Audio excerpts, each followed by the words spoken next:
Hello, everybody, and welcome into Nippert Stadium following Arizona State's 24-14 loss this afternoon against Cincinnati. As always, my name is Justin Lessertost, and that's publisher Hode Urbino. Hode, feels weird to me. All of our stand-ups post-game have been at night, but here we are in Cincy, daylight. But what's even more bizarre is the way ASU lost this game. Shut Cincinnati out in that second half, but first half was just a little sloppy on both ends of the field. Yeah, it really was. ASU actually started out the game really in a dream scenario. I mean, there was so much talk about ASU, how they're going to do on the road, how they're going to do with a 9 a.m. Arizona kickoff. Well, you look at the first couple possessions, Cincinnati goes 3 and out. ASU answers with a touchdown, and then Cincinnati has an interception. But then Cam Scadaboo with a very uncharacteristic fumble early in the first quarter really just sets this game in motion in a very adverse way for Arizona State. Cincinnati scores 24 unanswered points in the first half. Like you said, Justin, they didn't score another point in the second half, but ASU struggles. We're definitely there, definitely on offense, I would say, really throughout the whole game, and definitely on defense in the first half. So I think, if you're an Arizona State fan, you're just kind of frustrated because if you were very cynical and thinking like, okay, they're not going to be able to handle the success and the momentum after such a big win against Utah, that here they are on the road, and you saw how they played against Texas State. You saw how they played against Texas Tech. Why should today be any different? Unfortunately for the Sun Devils, they really did not buck the trend. Absolutely just shot themselves in the foot time and time again. And here they are with another very unsatisfying road game that ends with a loss. Yeah, and coming into this game, even without the services of Sam Levitt, Kenny Dillingham said that with Jeff Sims, they're going to play the same exact way.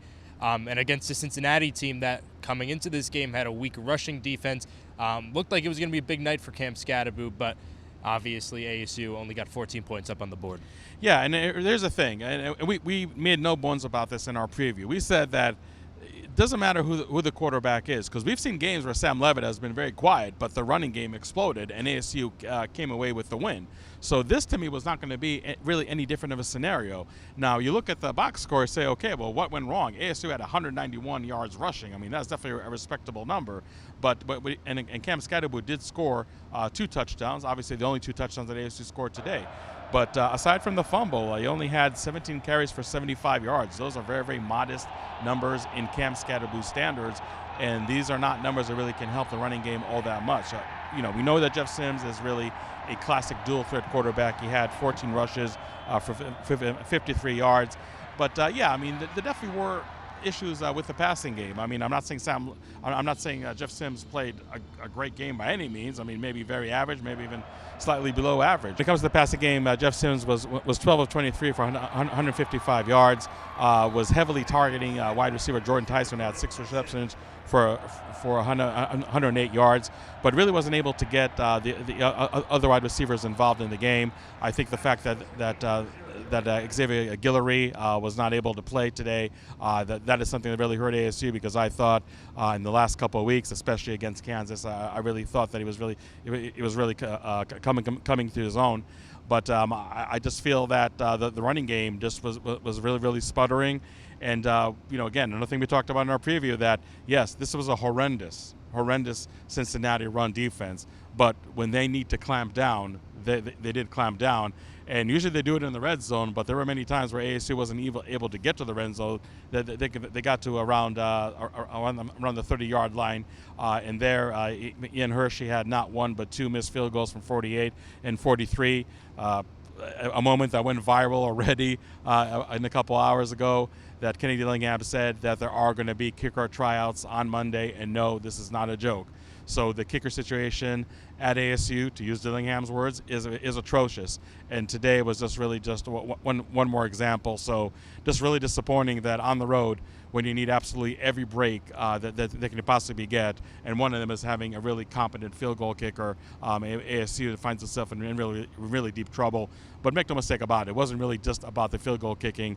I just thought that the ground attack for ASU, again, the bread and butter of this offense really had a hard time, really inflicting, any serious damage. Again, this 191 yards rushing is a very, very hollow stat.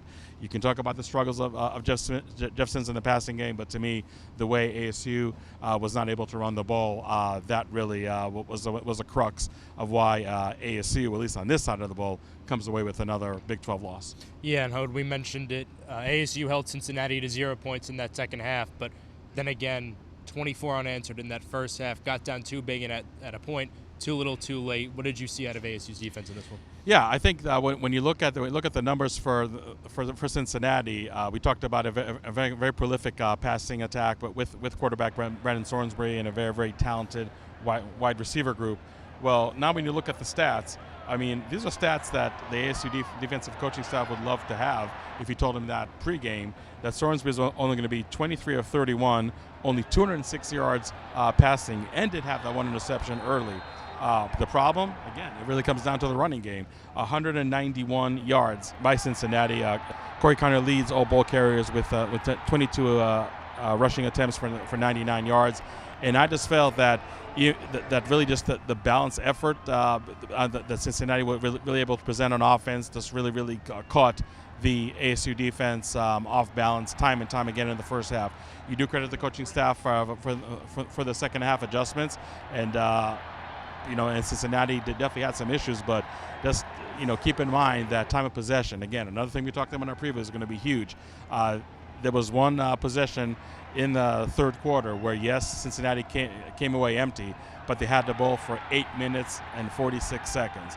So that was just really keeping the ball away from an ASU offense that already really was struggling as it is. I thought that ASU was going to run out of time just really to mount a comeback, but obviously they didn't do much on offense even in the second half to really merit any danger of a comeback, if you will.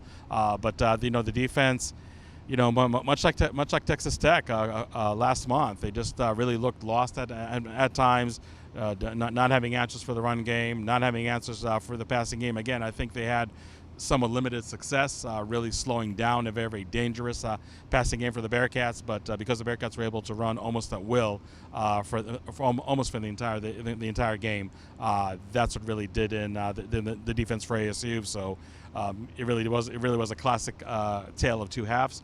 But the ASU defense definitely played very, very poorly in the first half, and definitely contributed to the hole that ASU ultimately was not able to dig out of here in Cincinnati.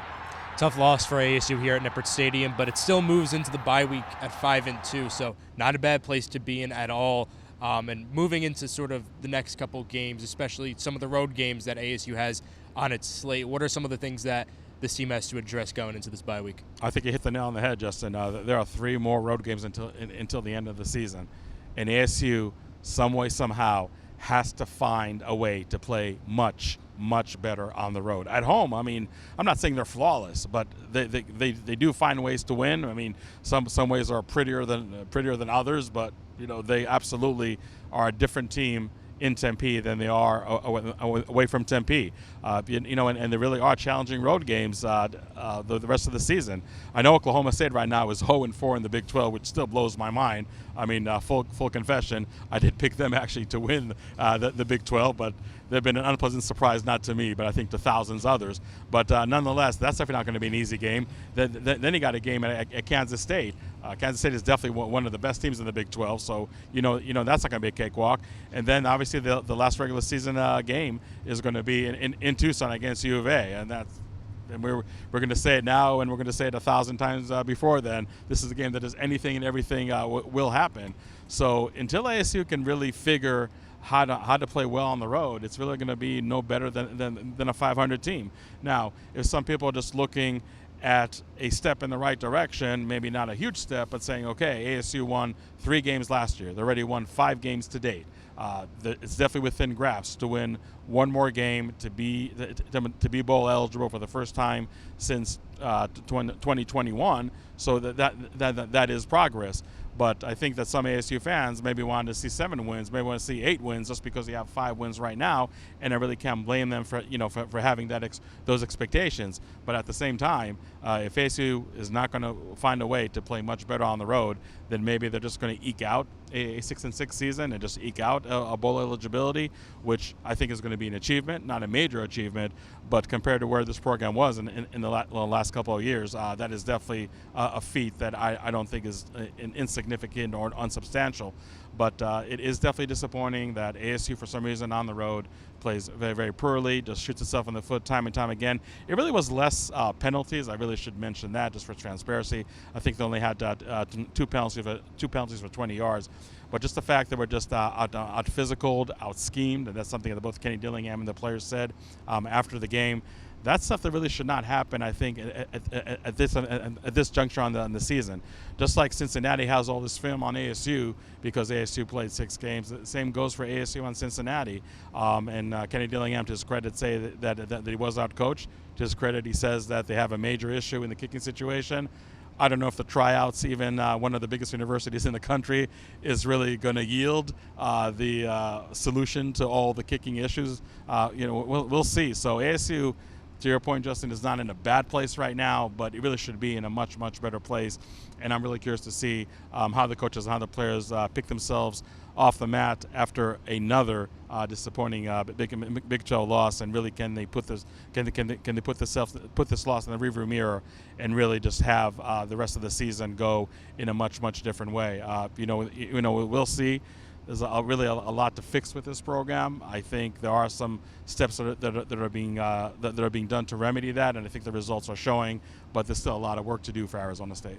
Well, that's going to do it for us here in Cincinnati. To stay locked in on all the coverage surrounding ASU football, go to DevilsDigest.com. Follow Devils Digest on Twitter @DevilsDigest. As always, my name is Justin Lacertosa. That's publisher Hoder Bino. We'll talk to you guys soon.